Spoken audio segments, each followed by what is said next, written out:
Okay, so for this video, I'm going to be discussing assessments and standardized tests and the different types and issues and various other things.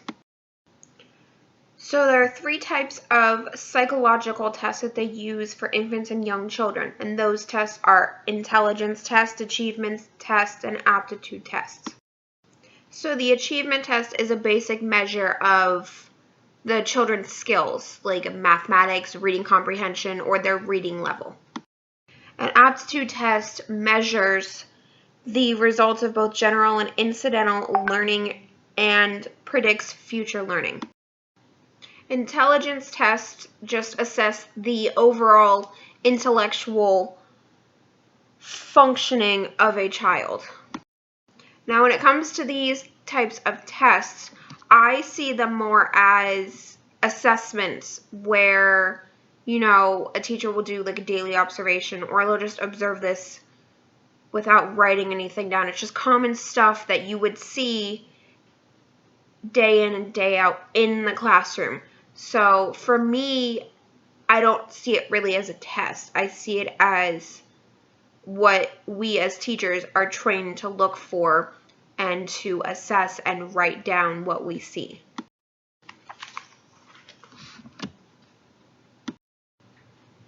Now, all of the screening tests that they have in the book, in this chart, I've actually never encountered and never heard of. But I would love to have the chance to be able to see how these different types of scales and assessments work. I will say the one questionnaire that they talk about in the book for like school-age children or preschool children is the Ages and Stages questionnaire, and I've actually filled some of those out when I worked in Early Head Start for a few months. It basically measures their cognitive, language, motor, and social development to see where they are for their age and to see if maybe you need to get permission from the parents to screen that child for any learning disabilities or cognitive disabilities or anything else of that sort. One standardized test I will say that I'm very glad is no longer being tested in the state of Florida is the FCAT. And I took the FCAT, and a few years after I graduated high school is when they abolished it, which was kind of depressing.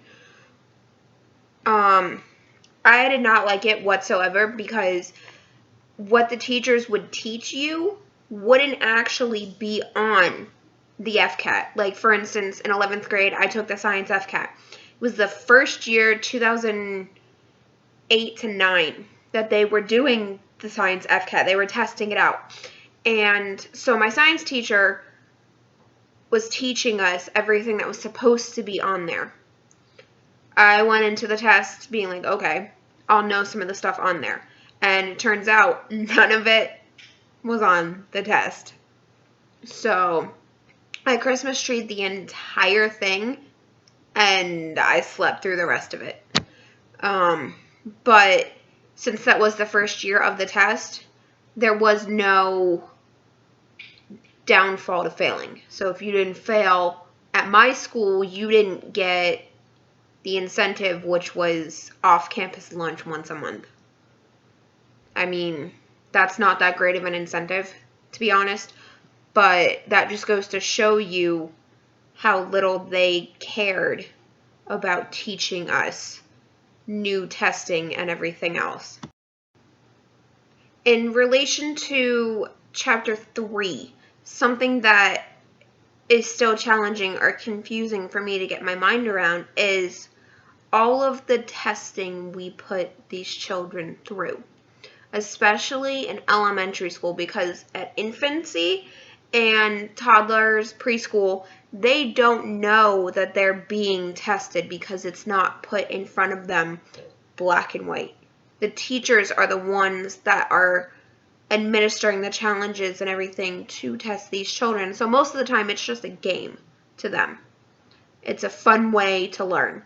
But with elementary, they put these children through so much testing, and most of the time these teachers stress themselves out, and it's crazy because these teachers don't need to be stressing themselves out over these standardized tests that are absurd and ridiculous. And if you have children in your classroom that are terrible at testing and they bomb the test, it's going to make you look like a bad teacher, which is 1,000% not fair to the child and to the teacher. So I really think the Department of Education needs to review all of these standardized tests and really see if we honestly need all of these different types of tests out there. So in Chapter 4, they're talking about norm-referenced and criterion-referenced tests. And norm-referenced testing provides information on how the performance of an individual compares with that of others. The criterion reference test, they provide information on how the individual performed on some standard or objective. So that one is really specific to one standard or objective. I personally prefer the criterion reference testing because, like I stated, you're being tested on something specific, like one standard or one objective. With the norm reference testing, you're basically being tested to have your scores compared to somebody else's scores, which I don't think is fair because, like I said, for Chapter 3, everybody tests differently. One child may have really bad anxiety that day and do really bad on the test, and that's going to reflect poorly on them.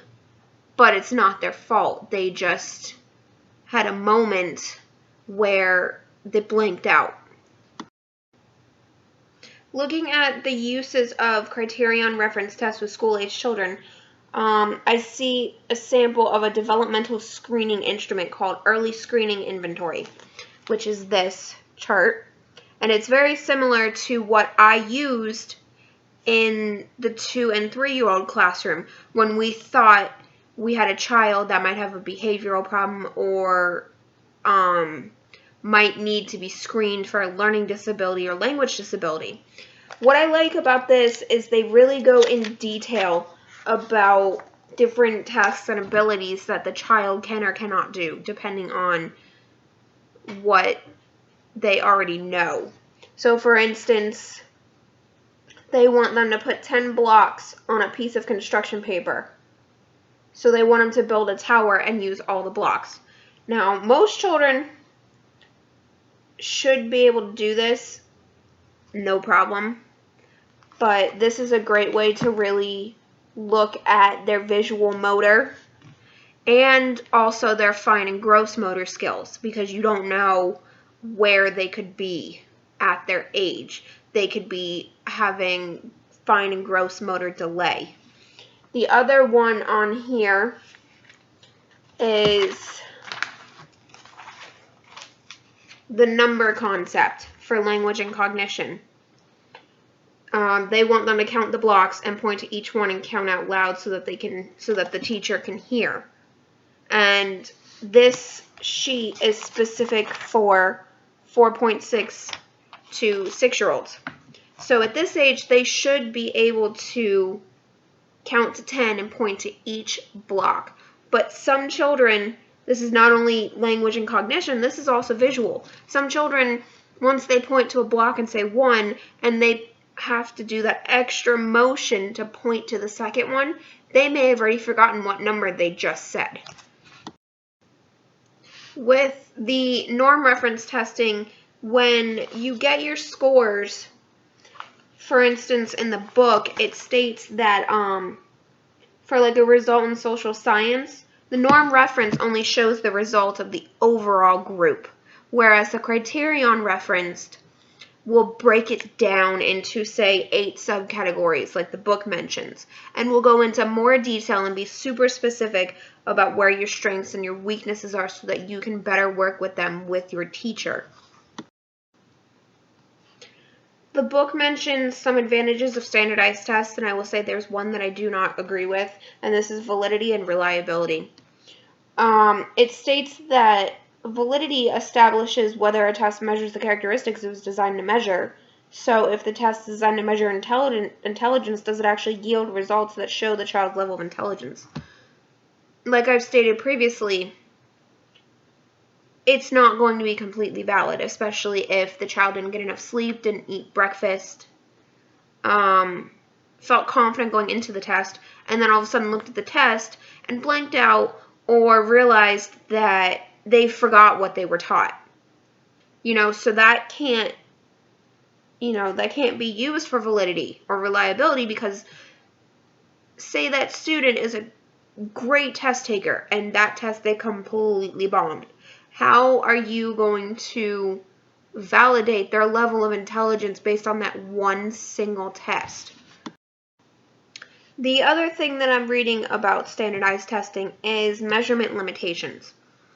FAIR test states that the students answer all the same questions in a multiple choice format, and it doesn't measure the ability to think or create in any field. You're basically there to answer those multiple choice questions and just be done with the test. You're given a time limit, and each question only has one correct answer. So really, it's not testing your actual learning ability. It's testing your recall ability to remember what you were taught and remember the right answers for each question. A good example of the test failing somebody that I saw when I was taking my test, because in high school I had a 504 plan, so I had extra time on every standardized test. I even had extra time in the classroom for, just regular testing. But when I was taking the FCAT one year, there was a ELL student taking the test in this classroom, because it was all students that either had an IEP or a 504, were given extra time for whatever reason. And it was really sad because they handed this ELL student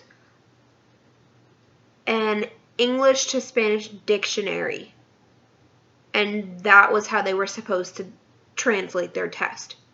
It wasn't in Spanish for them. It was in complete English, and they were given a dictionary, which I think personally is appalling. They should accommodate this child.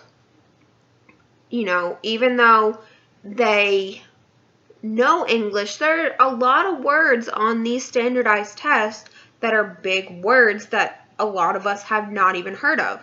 So imagine being that student and there's a big word they've never heard of, and they have to flip through this dictionary for 5 minutes to find this word, and they're already losing time to do well on this test.